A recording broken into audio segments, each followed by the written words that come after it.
Welcome to a PSA special webinar on extra comp exposure, how to combat no-fault and HIMP claims. So again, if this is working, you guys should be able to see me now. Hello, everyone. Thank you for attending. This is a live question and answer session, as always, so feel free to post your questions and we'll get to them at the end. So what is extra comp exposure? What is this term we've seemingly pulled out of nowhere? And why this PSA webinar? So I have been seeing a lot of two things very specifically recently. No-fault claims, whether they're filed by the no-fault carrier or filed by providers, if they're in arbitration, if they're in small claims court in New York, and HIMP 1 claims, whether it's just the HIMP 1 form itself, it's an informal demand for reimbursement, it's already gone to arbitration, whatever the case may be.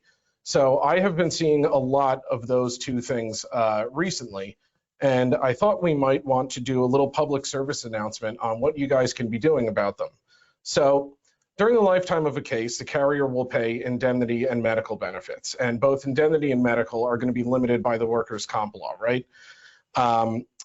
Outside of the workers' compensation claim, though, a health insurer, provider, or no-fault carrier may try to get reimbursed for treatment expenses they believe the carrier should have paid. And we're going to go ahead and call that outside of claim exposure, extra comp exposure. It's not really civil, it's not really GL, it's going to fall under the workers' comp claim. Why this PSA? So in recent years, HIMP 1 demands and bogus no-fault claims have skyrocketed. All too often, a carrier will pay the bill because they are unaware of their rights, and you have defenses, but you have to act on them timely. So when this arises, generally is potentially with denied medical treatment of any kind at any time. All right, unpaid no-fault claims, and I have no fault in quotation marks there for a reason. These are not really no-fault claims at all. What they are is an unpaid medical bill that the carrier or that the health insurer or provider decides is a no-fault claim. So when the carrier denies a bill, the claimant is not responsible for payment. While comp is primary to no fault, we are only responsible to pay that which we are liable for under the workers' comp law. We know that. One of two things will happen with the medical bill. A no-fault carrier will pay for it, or the provider will submit it for debt collection. Once this happens, litigation is going to follow, whether that's arbitration or a civil case. That depends on who's handling it, but you can bet once it goes to debt collection, one of these claims is going to follow. Submitted no-fault claim. So this is where you actually receive something. It's not just an unpaid medical bill. So sometimes out of a lack of familiarity with the workers' comp process, a provider will submit a no-faults benefit application. You might see in the board file every now and then something marked Form NF3 on the side there where you see MedNAR or C4.0. That's what this is. So these are unprescribed forms. It'll say New York Motor Vehicle No-Fault Insurance Law on the top. It's typically going to be a Form NF2, which is a benefits application, with an NF3 provider verification. Again, these are standardized forms. You actually have to respond to these, and I can't stress that enough. So you have to issue an NF10 denial. Again, that's another prescribed form within 30 days, or alternatively, request additional verification from the provider within 15 business days. If you don't do that, the reason why I'm saying you must do this, even though we all know it's a workers' comp claim, that actually does confer jurisdiction on the American Arbitration Association. So you might be thinking to yourself, why am I getting hauled into this arbitration? We all know this is a workers' comp claim, lack of subject matter jurisdiction, and righteous indignation. But when you fail to deny these no-fault applications within 30 days, there's a whole line of ARB decisions and appeals and motions to stay arbitration, where it's just been held that the American Arbitration Association does have jurisdiction. So even if you get one of these, even if you just deny it on the basis that it's a workers' comp claim, which by the way is a valid basis to deny it, you got to do it within 30 days. This is going to be Exhibit 1 at arbitration. So just keep that in mind. So no-fault arbitration versus litigation. A failure to timely respond to a no-fault claim, as we said, is going to confer jurisdiction on the AAA. The bill will be disputed in arbitration. They have an electronic filing docket. You might have seen it. It's on this website called Madria, and it has this uploading system, and there's notices that come from the AAA, and everything pretty much happens there. Any document you're going to file, it gets notified to the AAA. You'll receive a notice of the hearing. They'll post settlement offers there. Everything happens in this lovely electronic docket. Your attorneys will not have access to it until they submit a letter of representation, but you should have access to it as you're likely registered in their system. So other times, suit will be filed by the provider or carrier as the claimant's assignee. You have probably seen these before. They're on a civil summons and complaint, and it'll say New York provider AAO claimant's name versus carrier. That's how the caption usually reads. These are going to be filed in small claims court, typically New York City Civil Court. So it'll say, you know, Bronx County Civil Court, Queens County Civil Court, one of those. So once these are filed, the complaint has to be answered the same as any other civil case. If it's served within the state of New York, it has to be responded to within 20 days. If it's served outside the state of New York, the response time is 30 days. The reason why I'm putting this here is if you intend to respond with a motion to dismiss, CPLR 3211 in lieu of an answer, technically CPLR 3211 says that you can only file that in the time you have to answer. It must have been a timely motion, you know, under the time period to file an answer. So if you can't get to it within 30 days, just consider a stipulation extending your time to respond. Combating no-fault claims, part 1. So here's why we're here today. So one of our favorite tactics, and I'm going to give a shout out to senior paralegal Jennifer Andrews for instituting this at our firm, immediately request a police report. Now, why am I saying that? Believe it or not, a lot of times these are going to get filed even though there is no motor vehicle accident. And I know that sounds completely asinine, and I agree with you. It shouldn't be filed at all. But a lot of times there'll just be this, like I mentioned earlier, an unpaid medical bill. The provider sends it to a collections department, and the collections department refers it to an attorney who goes, oh, unpaid, carrier, no fault claim. Let's file a case in civil court, right? So a lot of times these can be shot down pretty easily by just saying, okay, it's a motor vehicle accident. Can you send me the report? And then you get the report and you see the listed carriers. And it turns out, surprise, surprise, the workers' comp carrier is not one of them on there because we don't pay no-fault benefits. We pay comp in lieu of no-fault benefits, which is an entirely separate thing. So a lot of times you can get the ball rolling here just by asking for a police report that they'll be wholly unprepared to provide. And by the way, we can confirm whether it was a motor vehicle accident by looking at basically any document in the board file. You can also ask for proof of submission of the proper no-fault forms. I mentioned the NF2 benefits application, the NF3 provider verification. If they had not submitted those, and a lot of times these complaints will allege that they have submitted them and they're attached as exhibits, but then they're never attached as exhibits because they were never submitted. If they have not actually submitted those, then you're not even going to be able to make that argument that jurisdiction was conferred upon the AAA. So immediately start your investigation and ask these guys to put up or shut up. I'm going to give you a spoiler alert. Most of the times they're going to be unprepared to provide these documents because they don't exist. Make sure that your appearance is recorded, an answer is filed, etc. So the reason I phrase it like that is if it's in arbitration, you need to go into the arbitration docket and take note of any deadlines they've set for submitting documents, when the hearing is coming up, anything of that nature. And as we discussed earlier, if you're going to file a motion to dismiss in lieu of an answer once you get one of those civil complaints, that has to be done within the time period for responding under the CPLR, which is 20 days in state, 30 days out. Then you can push counsel to provide a stipulation of discontinuance. Depends on the attorney's office. They're all a little different. Some of them are more reasonable than others. You just send them, you know, the C3, the notice of decision, whatever else you may have saying, hey, look, this is a comp case. Why are we here? And they'll go, oh, you're right. Here's a stip of discontinuance. That's the best case scenario. So try for that out of the gate before you go down the litigation rabbit hole. The other thing you could try, if that doesn't work, you have to remember these guys are just out for their money. So you could consider a de minimis settlement offer. I will just offer one caveat on this. this risks encouraging bad behavior, right? Every time they file one of these bogus claims, nobody fights them on it. And even if they get back 50 cents on the dollar, hey, they got back something. So why not keep filing them? So, while it might not make sense to put your foot down, on a $100 or even a $500 case, I would strongly encourage you, if you're getting inundated with these civil complaints, at some point to consider fighting back and just filing the CPLR 3211 motion. I'm going to go into what you can do with that motion or what you can do with an answer and affirmative defenses in a moment. But if it's a small amount, just consider making a de minimis settlement offer and just see if you can get out from under it.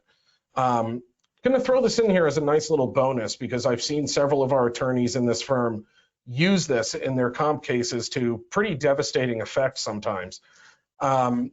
These no-fault benefits applications, there's actually a box they have to check as to whether this injury was work-related.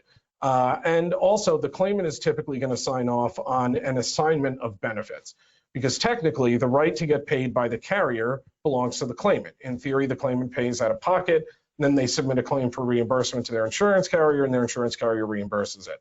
Well, they cut out the middleman, and a lot of times the claimant will just sign off on a benefits assignment form, which gives the provider the right to make the claim to the insurance carrier. So a lot of times on these forms, there's a box to check off that says whether or not the injury was work-related. Sometimes claimants will, in fact, check off that the injury was not work-related, and you can actually hold this against them in the workers' comp claim. For instance, if you're pushing denial and you're arguing that the injury wasn't work-related, this is something that can actually be held against them. Combating no-fault claims, Part 2. So, I mentioned the issue with the jurisdictional argument. You may lose it at arbitration, but you can still raise it. You're going to argue all your defenses to compensability under the workers' comp law, medical treatment guidelines, medical necessity. You're still going to raise all of those at arbitration. Res judicata, if it was previously disposed of by the workers' comp board. So we have a CA.1b that was resolved in your favor, for instance. Failure to state a claim. You are not a no-fault carrier. You've never offered no-fault coverage. This wasn't a motor vehicle accident. That's another basis for dismissal. Action barred by Section 29.6 or Section 11 of the workers' comp law. So this is the one that says that a claimant or that the claimant cannot sue their employer or their insurance carrier or a coworker. So you can act when they're filing as assignee of the claimant. This is actually barred by the workers' comp law technically. It's claimant versus carrier. And counterclaims and arguments for malicious prosecution and frivolous litigation. You'll see I put in parentheses here 22 NYCRR 130-1.1. So these no-fault attorneys will sign off on a little statement on these litigation backs that says, we've investigated this case, and after a reasonable investigation, we've determined that this is not frivolous, and hence we're filing it. So hold that against them. When you file this CPLR 3211 motion, include that you want reimbursement of your costs and fees because of frivolous litigation. Alternatively, if you're filing an answer, consider filing a counterclaim for malicious prosecution or frivolous litigation. A lot of times this puts the fear of God into them, and you can either get the discontinuance or negotiate a more favorable settlement. So what is the difference between no fault and HIMP?